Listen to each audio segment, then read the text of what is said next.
السلام علیکم ورحمۃ اللہ وبرکاتہ نحمدہ ونصلی علی رسولہ الکریم اما بعد فاعوذ باللہ من الشیطان الرجیم بسم اللہ الرحمن الرحیم رب اشرح لی صدری ویسر لی امری واحلل عقدۃ من لسانی یفقہوا قولی۔ سب سے پہلے اللہ رب العزت نے ہمیں یہ حکم دیا ہے شیطان سے پناہ مانگیں، اپنے آپ کو اللہ کی پناہ میں دیں۔ کون شیطان؟ وہ شیطان مردود جو لوگوں کو وسوسوں میں ڈالتا ہے، الذی یوسوس فی صدور الناس۔ تو اسی طرح اللہ تعالیٰ نے قرآن مجید میں سورۃ النحل آیت 98 میں ارشاد فرمایا ہے وَإِذَا قَرَأْتَ الْقُرْآنَ فَاسْتَعِذْ بِاللَّهِ مِنَ الشَّيْطَانِ الرَّجِيمِ کہ جب بھی تم قرآن کی تلاوت کرو تو سب سے پہلے شیطان مردود سے اللہ تعالیٰ کی پناہ مانگو۔ اس لیے ہم سب سے پہلے اعوذ باللہ پڑھیں گے، اعوذ باللہ من الشیطان الرجیم۔ اس کے ساتھ ہی ہمیں یہ ادب سکھایا گیا ہے کہ جب بھی قرآن کی تلاوت کرو تو پہلے کیا پڑھو؟ بسم اللہ الرحمن الرحیم۔ اور ویسے بھی ہمیں یہ حکم ملا ہے کہ ہر کام شروع کرنے سے پہلے بسم اللہ پڑھنی چاہیے۔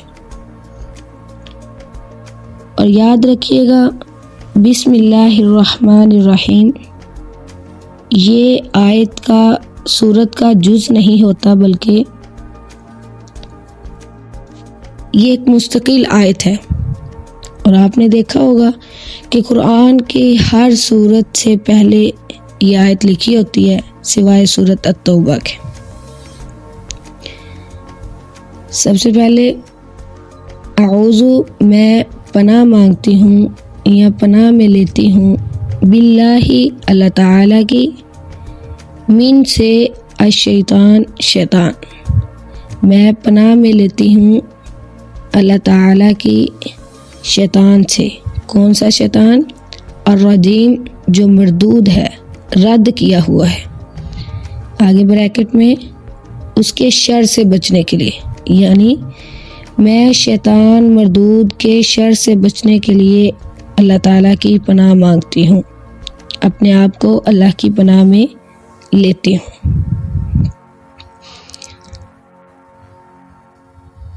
آگے بسم اللہ الرحمن الرحیم، بسم نام کے ساتھ اللہ کے نام کے ساتھ الرحمن جو بہت مہربان، الرحیم نہایت رحم کرنے والا ہے۔ سب سے پہلے سورۃ الفاتحہ، فاتحہ جو لفظ ہے یہ فاتحہ سے نکلا ہے، اور فاتحہ اس کا معنی ہے کھولنا، یعنی الفاتحہ کھولنے والی، آغاز کرنے والی۔ اس کا یہ نام کیوں رکھا گیا ہے؟ کیونکہ اس سے قرآن مجید کا آغاز ہوتا ہے، اس لیے اس سورت کو سورۃ الفاتحہ، فاتحۃ القرآن بھی کہا جاتا ہے۔ اسی طرح اس سورت کو ام القرآن بھی کہا جاتا ہے۔ اس سورت کو السبع المثانی یعنی 7 آیات بار بار پڑھی جانے والی یہ بھی کہا جاتا ہے۔ اس سورت کو الصلاۃ بھی کہا جاتا ہے، یعنی اس کے بغیر نماز نہیں ہوتی۔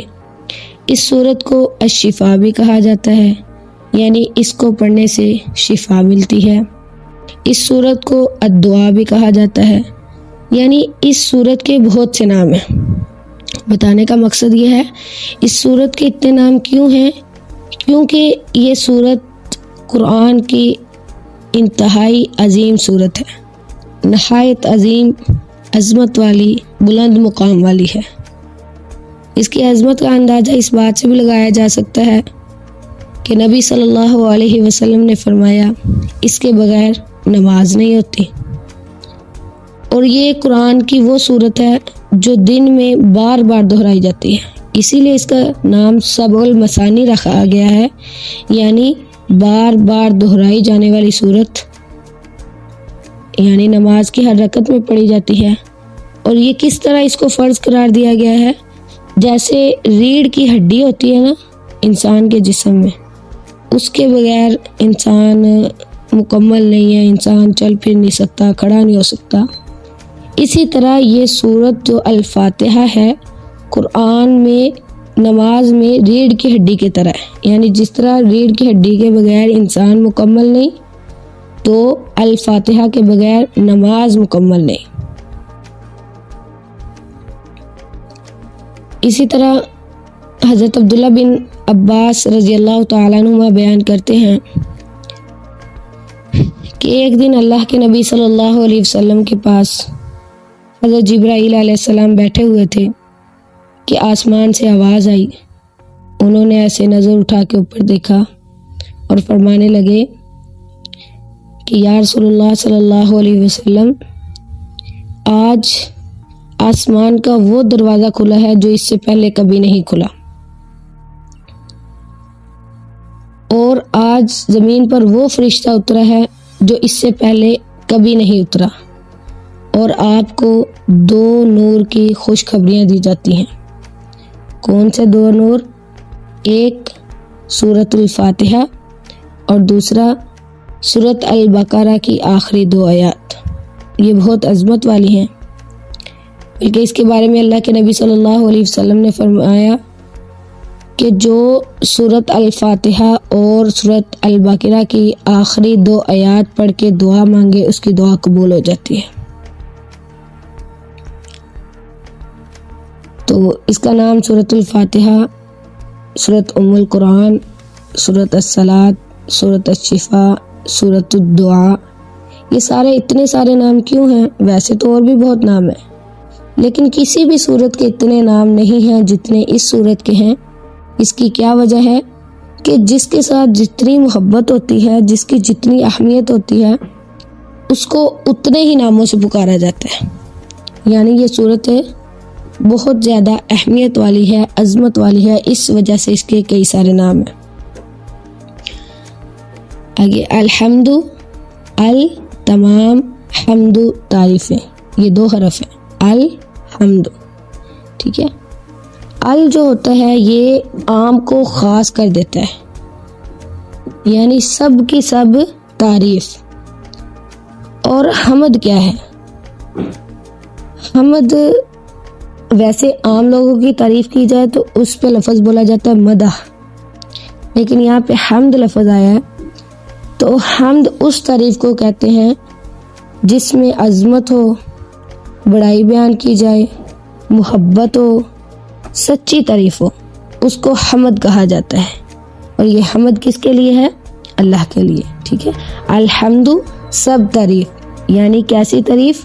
جس میں عظمت ہے، جس میں محبت ہے، جو سچی اور حقیقی تعریف ہے، وہ کس کے لیے ہے؟ للہ، اللہ کے لیے۔ اللہ کے لیے، یہ بھی 2 حرف ہے، لام کے لیے، اللہ، اللہ کے۔ لام یہ حرف ہے، اس کا معنی ہے کے لیے، ٹھیک ہے، اللہ کے لیے۔ اللہ یہ اللہ تبارک و تعالی کا ذاتی نام ہے، ٹھیک ہے، یعنی سب تعریف کس کے لیے؟ اللہ کے لیے۔ کون؟ اللہ کی آگے صفت بیان کی جا رہی ہے، خوبیاں بتائی جا رہی ہیں کہ ربی، جو رب ہے، جو مالک ہے، جو پالنے والا ہے، جو تدبیر کرنے والا ہے، جو اختیار رکھنے والا ہے۔ یعنی کون سے اللہ کی تعریف؟ جو رب العالمین ہے، یعنی رب بھی رب ہے۔ یاد رکھیے گا، ربی کا 3 معنی ہے، خالق، مالک، مدبر۔ یعنی اللہ تعالیٰ وہ ذات ہے جو پیدا کرتا ہے، مالک پھر وہ اختیار بھی رکھتا ہے، مدبر پھر وہ تدبیر بھی کرتا ہے۔ یعنی انسان کو، ہر مخلوق کو پیدا کرتا ہے، پھر ہر چیز پر اختیار رکھنے والا، اور ہر ایک چیز کو تدبیر کے ساتھ چلانے والا۔ مالکی، ربی جو رب ہے، العالمین سب جہانوں کا۔ اب عالمین جو ہے، یہ عالمین جمع ہے عالم کی، اور عالم کس سے نکلا ہے؟ عین لام میم، علم سے۔ علم کا معنی ہوتا ہے نشانی، یعنی ہر وہ چیز جو ہمیں اللہ کی طرف مشغول کرے، ٹھیک ہے، جسے دیکھ کر ہماری رغبت اللہ کی طرف جائے، اس کو علم کہا جاتا ہے، ٹھیک ہے، نشانی۔ یعنی آسمان ہے، دیکھ کے اللہ تعالیٰ کی قدرت کا اندازہ ہوتا ہے، اسی طرح کئی مخلوق ہیں، یعنی العالمین، سب جہانوں کا رب۔ جس طرح ایک انسانوں کا جہان ہے، ٹھیک ہے، جنوں کا جہان ہے، کیڑے مکوڑوں کا جہان ہے، فرشتوں کا جہان ہے، یعنی ہر ایک جہان کا مالک کون ہے، خالق کون ہے، مدبر کون ہے؟ وہ اللہ، جس کی تعریف کی جائے۔ اب سوال یہ ہے کہ اللہ کی تعریف کیوں کی جائے؟ اس لیے کہ وہ رب العالمین ہے، تمام جہانوں کو پالنے والا ہے، تمام جہانوں کو پیدا کرنے والا ہے، تمام جہانوں کا مدبر ہے، تدبیر کرنے والا ہے۔ آگے الرحمن، اس میں بھی اللہ آ گیا۔ الرحمن نہایت مہربان، بہت رحم کرنے والا۔ جو الرحمن ہے یہ رحم سے نکلا ہے، رحمیم، رحم یعنی رحمت، جیسے عام طور پہ لفظ بولا بھی جاتا ہے، ٹھیک ہے۔ تو الرحمن یہ فعلان کے وزن پر ہے، تو فعلان کا معنی ہوتا ہے بہت زیادہ بھرا ہوا۔ جیسے کوئی غصے میں ہو تو اسے کہا جاتا ہے غضبان، غصے سے بھرا ہوا، ٹھیک ہے۔ جوان، بہت زیادہ بھوکا، ٹھیک ہے۔ شیطان، بہت زیادہ پیاسا۔ تو اسی طرح الرحمن نہایت مہربان، بہت رحم کرنے والا، یعنی اللہ تعالیٰ کی رحمت بہت وسیع ہے۔ رحمت کی دو قسمیں ہیں، ایک عام رحمت، دوسری خاص رحمت، ٹھیک ہے۔ اسی طرح رحمت کے 100 حصے ہیں، اس میں سے ایک حصہ اللہ تعالیٰ نے دنیا پر بھیجا ہے اور 99 حصے اللہ تعالیٰ کے پاس ہیں۔ تو الرحمن کا مطلب یہ ہے کہ بہت رحم کرنے والا، نہایت مہربان، یعنی اللہ تعالیٰ اتنا مہربان ہے کہ دنیا میں اس کو کوئی ماننے والا ہے یا اس کے ساتھ کوئی شرک کرنے والا ہے یا اس کا کوئی انکار کرنے والا ہے، اس کی نافرمانی کرنے والا ہے، اللہ تعالیٰ ہر ایک پہ رحم کرتا ہے، خواہ کوئی کافر ہے، مشرک ہے، مسلمان ہے، منافق ہے، مومن ہے، اللہ تعالیٰ کیا ہر ایک پر رحم کرتے ہیں۔ یہ جو رحمت کے 100 حصے ہیں، ان 100 حصوں میں سے یہ وہ ایک حصہ ہے جو اللہ تعالیٰ نے دنیا پر اتارا ہے، یعنی الرحمن کا تعلق دنیا کے ساتھ ہے۔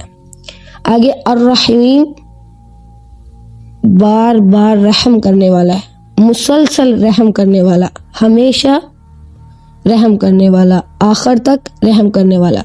الرحیم جو ہے یہ فعیل ان کے وزن پر ہے، یعنی اس میں تسلسل ہوتا ہے، ٹھیک ہے۔ تو یعنی الرحیم آخر تک رحم کرنے والا، بار بار رحم کرنے والا، یعنی دنیا میں تو اللہ تعالیٰ ہر ایک پہ رحم کرتے ہیں، خواہ کوئی اس کو کوئی مانتا ہے یا نہیں مانتا، اس کے ساتھ شرک کرتا ہے، کفر کرتا ہے، ہر ایک پہ اللہ تعالیٰ رحم کرتے ہیں۔ لیکن الرحیم یعنی آخرت میں اللہ تعالیٰ اپنے خاص بندوں پر رحم کریں گے۔ کون سا رحم، کون سی رحمت؟ جو اللہ تعالیٰ نے 99 حصے رحمت اپنے پاس رکھی ہے، وہ رحم کریں گے۔ تو اس سے پتہ چلا الرحمن کا تعلق دنیا کے ساتھ ہے اور الرحیم کا تعلق آخرت کے ساتھ ہے۔ سبحانک اللہم و بحمدک نشہد ان لا الہ الا انت نستغفرک و نتوب الیک۔ السلام علیکم ورحمۃ اللہ وبرکاتہ۔